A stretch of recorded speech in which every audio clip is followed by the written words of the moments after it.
ನಮಸ್ಕಾರ ಎಲ್ಲರಿಗೂ. ದೇವಿ ಭಾಗವತ ಮಹಾಪುರಾಣದ ಮೊದಲನೇ ಸ್ಕಂದದ 15ನೇ ಅಧ್ಯಾಯದ ಕೊನೆಯ ಭಾಗಕ್ಕೆ ಎಲ್ಲರಿಗೂ ಸ್ವಾಗತ. ಹಿಂದಿನ ಭಾಗಗಳಲ್ಲಿ ನಾವು ಯಾವ ರೀತಿ ವ್ಯಾಸ ಮತ್ತು ಆತನ ಪುತ್ರನಾದಂತಹ ಶುಕ ಮುನಿಯ ಮಧ್ಯದಲ್ಲಿ ಗೃಹಸ್ಥಾಶ್ರಮ ಧರ್ಮದ ಬಗ್ಗೆ ಯಾವ ರೀತಿ ಸಂಭಾಷಣೆ ಆಯಿತು ಅನ್ನುವಂಥದ್ದನ್ನು ನೋಡಿದ್ದೇವೆ. ಮುಂದುವರಿಸ್ತಾ ಶುಕಮುನಿ ಹೇಳ್ತಾನೆ, ಸುಖಗಳಿಗೆ ಧನವೇ ಸಾಧನವಾಗಿರುವುದು, ಹಣದಿಂದಲೇ ಅತಿಶಯವಾದ ಸುಖವನ್ನು ಪಡೆಯಬಹುದು. ಆದುದರಿಂದ ಈ ರೀತಿಯಾಗಿ ಸುಖದಲ್ಲಿ ನಿನಗೆ ಆಶೆ ಇದ್ದಲ್ಲಿ ಹಣವನ್ನು ಸಂಪಾದಿಸು. ಪುತ್ರನಾದ ನಾನು ನಿನಗೆ ಏನು ಉಪಕಾರವನ್ನು ತಾನೇ ಮಾಡಬಲ್ಲೆನು? ಆದ್ದರಿಂದ ಮಹಾ ಸೂಕ್ಷ್ಮ ಬುದ್ಧಿಯುಳ್ಳ ನೀನು ನಿನ್ನ ಬುದ್ಧಿಶಕ್ತಿಯಿಂದ ನನಗೆ ಜ್ಞಾನೋದಯವನ್ನು ಉಂಟು ಮಾಡು ಮತ್ತು ಪುನರ್ಜನ್ಮ ಸಂಬಂಧದಲ್ಲಿ ಒದಗುವ ತಾಯಿಯ ಗರ್ಭವಾಸದಿಂದ ಉಂಟಾಗುವ ದುಃಖದ ಭಯವನ್ನು ತಪ್ಪಿಸಿಕೊಳ್ಳುವಂತೆ ಜ್ಞಾನೋಪದೇಶದಿಂದ ಅವಕಾಶವನ್ನು ಉಂಟು ಮಾಡು. ಅಂತಂದರೆ ಪುನಃ ನನಗೆ ಜನ್ಮವು ಬಾರದಂತೆ ಈ ಜನ್ಮದಲ್ಲಿಯೇ ಮೋಕ್ಷವು ದೊರೆಯುವಂತೆ ತಿಳುವಳಿಕೆಯನ್ನು ಅನುಗ್ರಹಿಸು ಅಂತ ಹೇಳ್ತಾನೆ. ಮುಂದೆ ಹೇಳ್ತಾನೆ, ಎಲೈ ಮಹಾನುಭಾವನೆ, ಈ ಕರ್ಮಭೂಮಿಯಲ್ಲಿ ಮನುಷ್ಯ ಜನ್ಮ ದೊರೆಯುವುದೇ ದುರ್ಲಭ. ಅದರಲ್ಲೂ ಉತ್ತಮ ಕುಲದಲ್ಲಿ ಬ್ರಾಹ್ಮಣನಾಗಿ ಜನಿಸುವುದು ಅತ್ಯಂತ ದುರ್ಲಭ. ನಾನು ಈ ಸಂಸಾರದ ಬಲೆಯಲ್ಲಿ ಸಿಕ್ಕಿಕೊಂಡಿದ್ದೇನೆ ಎಂಬ ಬುದ್ಧಿಯು ಬೆಳೆಯುತ್ತಾ ದೃಢವಾಗುತ್ತಿದೆ. ಅಲ್ಲದೆ ಹಿಂದಿನ ಅನಾದಿಕಾಲದಿಂದಲೂ ಬಂದಿರುವ ವಾಸನೆಗಳ ಬಲೆಯಲ್ಲಿ ಹೊಕ್ಕಿರುವ ನನ್ನ ಮನಸ್ಸಿನಿಂದ ಅದು ಹೋಗದೇ ಇದೆ. ಸೂತನು ಹೇಳುತ್ತಾನೆ, ಈ ರೀತಿ ಮಹಾಬುದ್ಧಿಶಾಲಿಯಾದ ತನ್ನ ಮಗನು ಹೇಳಿದ ಮಾತುಗಳನ್ನು ಕೇಳಿ ವ್ಯಾಸ ಋಷಿಯು ಶಾಂತ ಸ್ವಭಾವವುಳ್ಳವನಾಗಿಯೂ 4ನೆಯ ಆಶ್ರಮ ಅಂದರೆ ಸನ್ಯಾಸಾಶ್ರಮದ ಸ್ವೀಕಾರದಲ್ಲಿ ಮನಸ್ಸುಳ್ಳವನಾಗಿಯೂ ಇರುವಂತಹ ತನ್ನ ಮಗನಾದ ಶುಕನನ್ನ ಕುರಿತು ಈ ರೀತಿಯಾಗಿ ಉತ್ತರವನ್ನು ಹೇಳುತ್ತಾನೆ. ವ್ಯಾಸ ಋಷಿಯು ಹೇಳುತ್ತಾನೆ, ಎಲೈ ಮಹಿಮಾಶಾಲಿಯಾದ ಪುತ್ರನೇ, ನನ್ನಿಂದಲೇ ರಚಿತವಾಗಿಯೂ ಮಂಗಳಕರವಾಗಿಯೂ ಅತಿ ದೊಡ್ಡದಾಗಿ ಇಲ್ಲದೆಯೂ ವೇದದಂತೆ ಪ್ರಾಮಾಣಿಕವಾದುದಾಗಿಯೂ ಆದುದರಿಂದ ವಿಶ್ವಾಸಕ್ಕೆ ಅರ್ಹವಾದುದಾಗಿಯೂ ಇರುವಂತಹ ಈ ಭಾಗವತವೆಂಬ ಮಹಾಪುರಾಣವನ್ನು ಓದಿ ನೋಡು. ಇಲ್ಲಿ ಭಾಗವತ ಅಂತಂದರೆ ದೇವಿ ಭಾಗವತದ ಬಗ್ಗೆ ಹೇಳಿದ್ದು.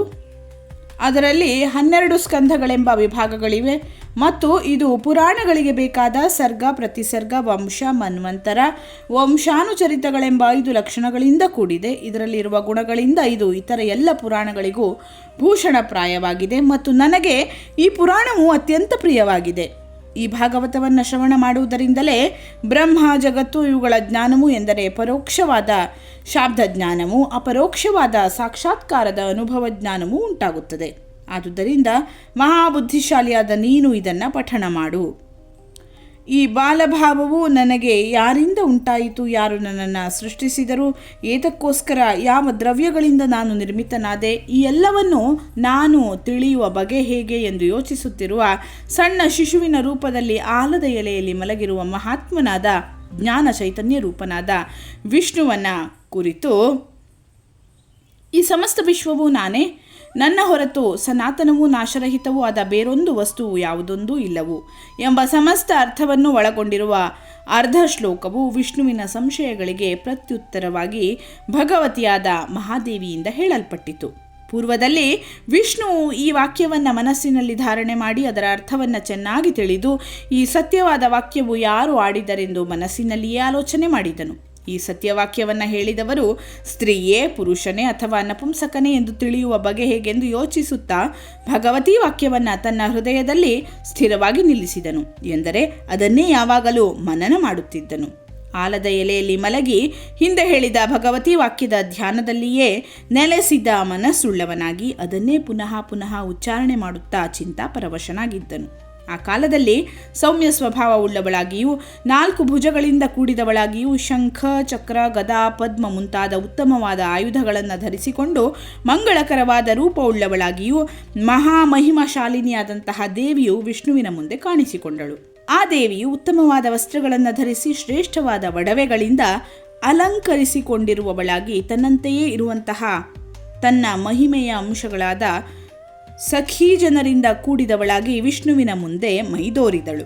ಮಂಗಳಕರವಾದ ಮುಖದಿಂದ ಶೋಭಿಸುವ ಈ ಮಹಾಲಕ್ಷ್ಮಿಯು ಮುಗುಳು ನಗೆಯನ್ನು ಬೀರುತ್ತಾ ಮಹಾತೇಜಸ್ಸುಳ್ಳ ಆ ವಿಷ್ಣುವಿನ ಮುಂಭಾಗದಲ್ಲಿ ಆವಿರ್ಭವಿಸಿದಳು.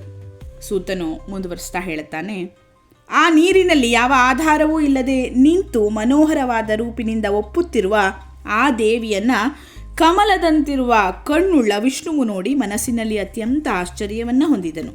ಸಖಿ ರೂಪದಲ್ಲಿರುವ ಶಕ್ತಿಗಳು ಯಾರೆಂದರೆ ಪ್ರೀತಿಭಾವ, ಮಹಿಮೆ ನಿಶ್ಚಯಿಸುವಂತಹ ಶಕ್ತಿ, ಧ್ಯಾನಿಸುವ ಶಕ್ತಿ, ಒಳ್ಳೆಯ ಹೆಸರಿನ ಪ್ರಸಿದ್ಧಿ, ಜ್ಞಾಪಿಸುವಂತಹ ಶಕ್ತಿ, ಧರಿಸುವ ಶಕ್ತಿ, ಕೆಲಸದಲ್ಲಿ ಆದರ, ಪ್ರತಿಭಾಶಕ್ತಿ, ಪಿತೃಗಳಿಗೆ ಹವಿಸ್ಸನ್ನು ತಲುಪಿಸಬಲ್ಲ ಶಕ್ತಿ, ಹಸಿವು, ನಿದ್ರೆ, ಇತರರ ದುಃಖವನ್ನು ನಿವಾರಿಸುವಂತಹ ಮನೋವೃತ್ತಿ, ಇವಕ್ಕೆ ತಕ್ಕ ಚಲನೆ, ಸಂತೋಷ, ಬೆಳವಣಿಗೆ, ಸಹನೆ, ನಾಚಿಕೆ, ಆಕಳಿಕೆ, ಆಲಸ್ಯ, ಈ ಶಕ್ತಿಗಳು ಮಹಾದೇವಿಯ ಸುತ್ತಲೂ ಪಾರ್ಶ್ವಗಳಲ್ಲಿ ಪ್ರತ್ಯೇಕವಾಗಿ ರೂಪವೆತ್ತು ನಿಂತು ಓಲೈಸುತ್ತಿದ್ದರು.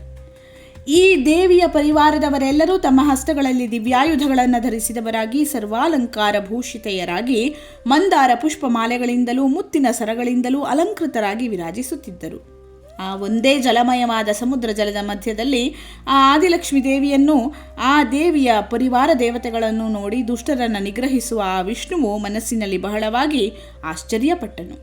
ಎಲ್ಲರಿಗೂ ಆತ್ಮರೂಪನಾಗಿ ಅಂತರ್ಯಾಮಿಯಾಗಿರುವ ವಿಷ್ಣುವು ಆ ದೇವಿಯನ್ನು ನೋಡಿ ಮಾಯೆಯನ್ನು ನೋಡಿದನು ಎಂದು ಆಶ್ಚರ್ಯಪಟ್ಟು, ಈ ಸ್ತ್ರೀಯರೆಲ್ಲರೂ ಯಾರು, ಎಲ್ಲಿಂದ ಬಂದರು, ಈ ಆಲದ ಎಲೆಯ ಹಾಸಿಗೆಯನ್ನು ನಾನು ಹೇಗೆ ಪಡೆದಿದ್ದೇನೆ ಎಂದು ಯೋಚಿಸಿದನು.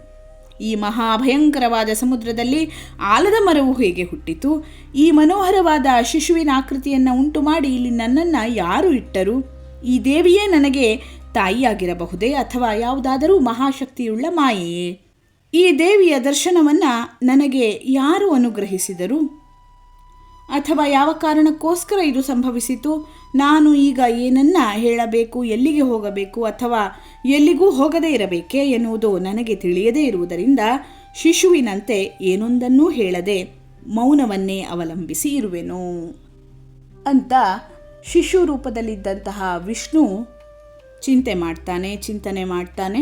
ಇಲ್ಲಿಗೆ ಶ್ರೀದೇವಿ ಭಾಗವತ ಮಹಾಪುರಾಣದ ಪ್ರಥಮ ಸ್ಕಂದದ 15ನೇ ಅಧ್ಯಾಯ ಮುಗೀತದೆ.